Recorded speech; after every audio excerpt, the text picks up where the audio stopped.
Je poursuis la lecture du livre de Katagiri Roshi, Retour au silence. Quand j'ai commencé ce livre, je me suis demandé si j'allais le prendre dans l'ordre, parce que je me suis demandé si parler du silence en ce moment, dans l'été, quand les gens ont envie d'être ensemble, d'écouter de la musique, que sais-je, est-ce que c'est la bonne idée? Et puis je me suis dit, si j'attends pour la rentrée, quand les gens sont pressés, bousculés, qu'il y a le travail, toute la routine à reprendre, est-ce que c'est une bonne idée? Pas forcément non plus. Voilà, je vais prendre le livre dans l'ordre et je vous laisse choisir quand vous voudrez aller vers le silence. Donc Katagiri Roshi parlait de deux sortes de silence, le silence du point de vue de l'œil humain et le silence du point de vue de l'œil du Bouddha. C'est de celui-ci que nous allons parler aujourd'hui. Ce silence, donc celui du point de vue de l'œil du Bouddha, est tout à fait différent du silence que perçoit l'œil humain. Pour l'œil humain, il existe tout au fond de nous une vague souffrance inconsolable, quelque chose que nous ne pouvons pas évacuer, quelque chose qui s'accroche fermement à nous et sur quoi nous trébuchons facilement, au-delà du conscient et de l'inconscient. Mais du point de vue de l'œil de Bouddha ou de l'enseignement du Zen, le silence n'est rien d'autre que la manifestation totale de notre personnalité tout entière. Personnalité tout entière signifie que notre personnalité individuelle se manifeste dans l'univers tout entier. Notre personnalité englobe tous les autres êtres. Aussi, lorsque nous manifestons notre personnalité tout entière, ne s'agit-il pas seulement de notre personnalité individuelle, mais en même temps, à travers elle, de tout l'univers que nous pouvons sentir. C'est pourquoi nous pouvons éprouver pardon, tolérance et compassion. Ensuite, je vais lire le poème dont parle Katagiri Roshi. C'est un poème de Miyazawa Kenji, qui était un grand poète japonais moderne, doublé d'un bouddhiste fervent. Il a écrit ce poème quand il avait 36 ans et c'est l'un de ses poèmes les plus célèbres. Ne pas céder face à la pluie. Ne pas céder face au vent, ne pas céder non plus à la neige ou à la chaleur de l'été.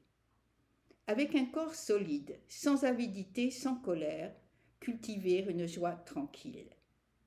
Chaque jour pour les repas, 4 bols de riz complet, du miso et un peu de légumes. En toute chose, faire passer les autres avant soi. Regarder, écouter et comprendre et ne jamais oublier. À l'ombre des bois de pin, vivre dans une cabane au toit de chaume. S'il y a un enfant malade à l'est, y aller et le veiller. S'il y a une mère fatiguée à l'ouest, y aller et porter sa gerbe de riz. S'il y a quelqu'un proche de la mort au sud, y aller et lui dire qu'il n'y a pas lieu d'être effrayé. S'il y a une dispute ou un litige au nord, leur dire de ne pas perdre leur temps en dispute, que ça n'en vaut pas la peine. En cas de sécheresse, verser des larmes de sympathie lors d'un été froid, errer, bouleversé. Appeler un bon à rien par tout le monde, sans être félicité, sans être blâmé, voilà la personne que je voudrais devenir.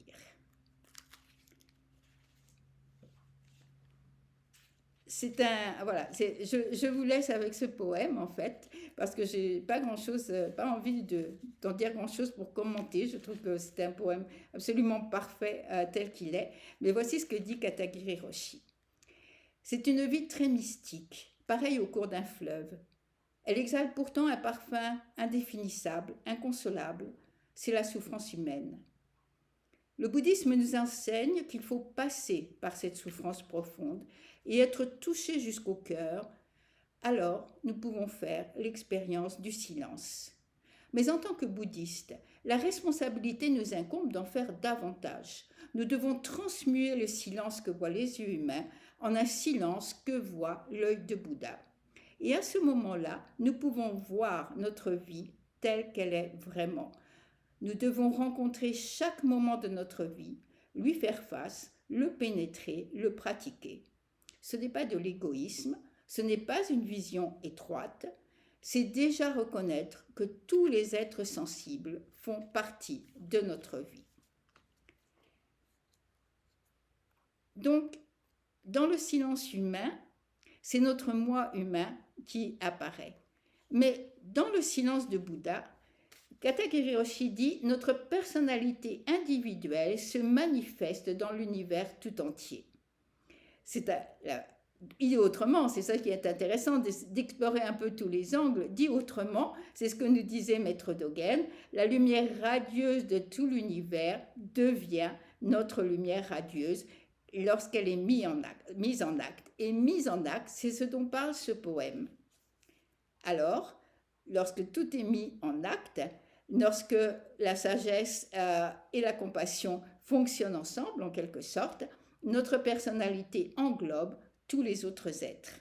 Lorsque nous manifestons notre lumière radieuse, toute la lumière radieuse qui constitue, enfin c'est pas un terme très juste, mais j'ai pas trouvé ce terme très juste, donc toute la lumière radieuse qui constitue l'univers est présente. Et de là, nous pratiquons automatiquement, je dirais, tolérance et compassion. Miyazawa dit « Voilà la personne que je voudrais devenir ». C'est-à-dire une personne qui met en œuvre, qui met en acte cette lumière radieuse sans souci d'être loué ou d'être blâmé. Il est appelé un bon à rien parce que ce rien qu'il fait, en fait, c'est le tout de notre vie. Alors ça m'a rappelé autre chose et je ne sais plus exactement de qui est cette phrase, mais je crois que c'est de Harada Roshi, en fait on revient vers lui. Il nous dit, il y a une personne que vous devez rencontrer dans ce monde. Vous allez rencontrer beaucoup de personnes, mais il y a une personne que vous devez rencontrer, qu'il est indispensable de rencontrer, et cette personne, c'est nous-mêmes. C'est ce que disait Katagiri Roshi l'autre jour, c'est notre véritable saveur. C'est nous-mêmes. Ce n'est pas notre moi humain, notre moi individuel, mais c'est notre moi total lorsque nous comprenons que tous les autres êtres sensibles font déjà partie de notre moi et que notre moi ne se diffère pas de tout l'univers. Et pourtant, toujours et pourtant, nous avons à mettre en œuvre, à mettre en action ce moi de la lumière radieuse. Voilà. Alors, je ne sais pas si vous prendrez le temps du silence, de la méditation, du zazen, pour pouvoir rencontrer cette personne indispensable qui est vous-même.